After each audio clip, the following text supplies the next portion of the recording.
हरे कृष्णा, राधे राधे। हम सभी साधक श्री सुदर्शन सिंह जी चक्र द्वारा लिखित पुस्तक शत्रुघ्न कुमार की आत्मकथा का श्रवण कर रहे हैं। आज का प्रसंग है पितृपाद। प्रातःकाल हुआ। हमारे कुलगुरु महर्षि वशिष्ठ जी अन्य महर्षियों के साथ राज सदन पधारे। जब जब आपत्ति आई वे महत्तम ही रघुवंश के कर्णधार बने। इस समय तो उनके अतिरिक्त और कोई आश्रय ही नहीं था अयोध्या का। महर्षि के असीम अनुग्रह का रघुवंश सदा अनुभव करता रहा है। उन्होंने महाअमात्य सुमंत्र को आदेश दे दिया था आज ही समस्त व्यवस्था करने का। कुलगुरु के पधारने पर जो क्रंदन राज सदन में गूंजा, निस्तब्ध अमानिशा जिस तरु पर सहस्त्रशः पक्षी समुदाय आवास बनाए हो, उसी पर सहसा वज्रपात हो जाए। महर्षि ने सबको सांत्वना दी, अपने अति मानव ज्ञान से सबको धैर्य रखने को प्रेरित किया। सचमुच सुभद्र तात चरण शोक करने योग्य कहाँ थे। अमरावती के अधिपति आगे आते थे उनका स्वागत करने और इंद्रासन पर उनके बैठ जाने पर स्वयं वाम पार्श्व में बैठते थे। त्रैलोक जयी रावण में भी साहस नहीं था अयोध्या की ओर देखने का। अर्थ, धर्म, काम, यश, ऐश्वर्य सामान्य मानव जिसकी कल्पना भी न कर सके, उस विभूति ने उनके चरणों का स्पर्श पाकर अपने को धन्य माना। स्वयं परात्पर मर्यादा पुरुषोत्तम उनके पुत्र बने।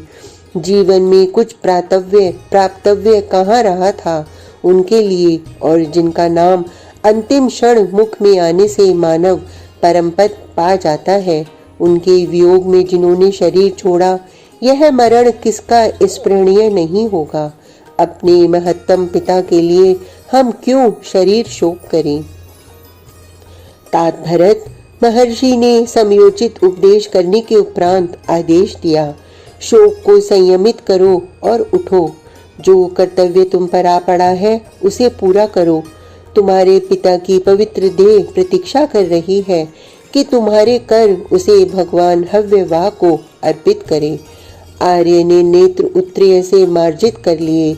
एक क्षण में जैसे वे समस्त शोक को भीतर ही पी गए। उन्होंने मेरी ओर देखकर केवल कहा, कुमार, और हम दोनों भाई आवश्यक कर्म में लग गए। तैल द्रोणी में पितृपाद का शरीर महर्षि के आदेश से सुरक्षित किया गया था। उस सुरभित तैल से उसे बाहर किया गया। सुभद्र लगता था पितृचरण अब भी श्री रघुनाथ के लौटने की प्रतीक्षा कर रहे हैं।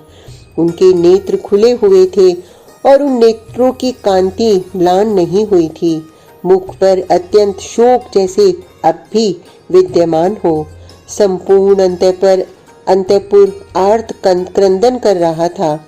केवल माता कैकेयी ने वहां आने का साहस नहीं किया। उनकी उपस्थिति दिवंगत पितृ चरणों की शांति में बाधा न दे और दूसरों को क्लेश न हो, कोई व्यंग भी तो कर सकता था। मैं राम के लौटने की प्रतीक्षा करूंगी। माता मेरी जननी ने हमारी सहायता की जब आर्य ने उनके चरण पकड़ लिए कि हमें अनाश्रय बनाकर पितृदेह के साथ चितारोहण का आग्रह न करें। उन्होंने माँ को रोकने में हमारा साथ दिया। उन्होंने कहा, जीजी, इस भरत का मुख देखो। यह कैकेयी का पुत्र तो कभी नहीं रहा। यह किसके आश्रय से जीवन रखेगा। राम के वियोग में कौन संभालेगा इसे। माँ, श्री रघुनाथ के लौटने की तुम भी प्रतीक्षा करो इस अभागे के साथ। आर्य फूट कर रो पड़े माँ के चरणों में मस्तक रखकर, और तब माँ ने उन्हें उठाकर हृदय से लगा लिया। इस प्रकार अत्यंत दारुण आशंका जो हमें अत्यधिक आर्त कर रही थी समाप्त हो गई। हम उन अपार विपत्ति के दिनों में मातृहीन होने से बच गए। सुभद्र सरयू के पावन तट पर अवध के महाशमशान में हमने अपने पूज्य पितृ चरण का वह शरीर चंदन चिता पर रखा। अमर भी जिसकी वंदना करके अपने को कृतकृत्य मानते थे।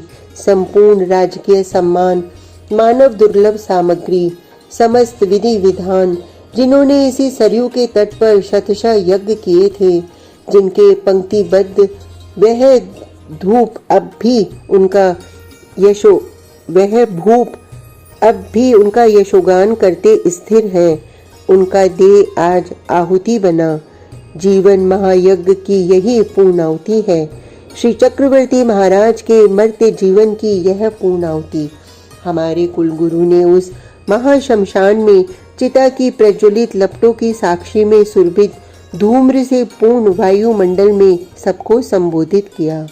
अनंत नित्य आनंदमय जीवन का प्रारंभ हुआ उनका यहाँ से। वे धन्य हैं जो देह को आहुति बनाकर इस प्रकार शाश्वत जीवन प्रारंभ करते हैं, अन्यथा यह मृत्यु अनंत जीवन का एक अध्याय है। ये अध्याय आते हैं आते रहते हैं, जीवन बार बार प्राप्त होता है कि हम उसके मरते धरा के पृष्ठों को पूर्ण कर दें, किंतु जब हम उसका उचित उपयोग नहीं करते, मृत्यु बार बार पृष्ठ पलट देती है।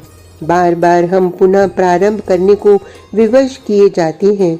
उसे उचित रूप में पूर्ण कर देने वाले का मरण, वह तो शाश्वत जीवन के प्रारंभ का द्वारोद्घाटन मात्र है। आर्य ने महर्षि के आदेशानुसार समस्त कृत्य संपन्न किए। अवध का शोक सुभद्र अवध का शोक तो चतुर्दशी वर्ष के लिए स्थिर हो चुका था, उसकी समाप्ति कहाँ थी? त्रयोदशा तो केवल हमारे दैहिक परिशोधन मात्र के लिए था।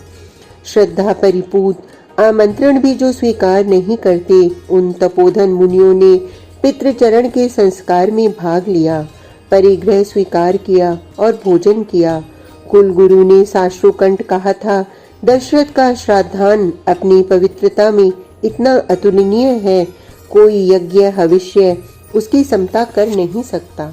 महर्षि ने शौर्य स्मार्त विधान एवं हमारे गृह सूत्र के अनुसार समस्त दैहिक कृत्य संपन्न करा दिए। किसी संबंधी स्वजन को, सामंत नरेश को, अवध से बाहर के प्रजा प्रधान आदि को सूचना नहीं दी जा सकी थी। अवसर नहीं था इसका। हमारी मन स्थिति भी इस योग्य नहीं थी और महर्षि ने नीति का आदर इस विषय में समुचित माना था। श्री चक्रवर्ती महाराज का शरीर नहीं है, यह समाचार पर्याप्त विलंब से दूरस्थ जनों को ज्ञात हुआ। आज का प्रसंग इतना ही। कल तक के लिए हरे कृष्णा, राधे राधे।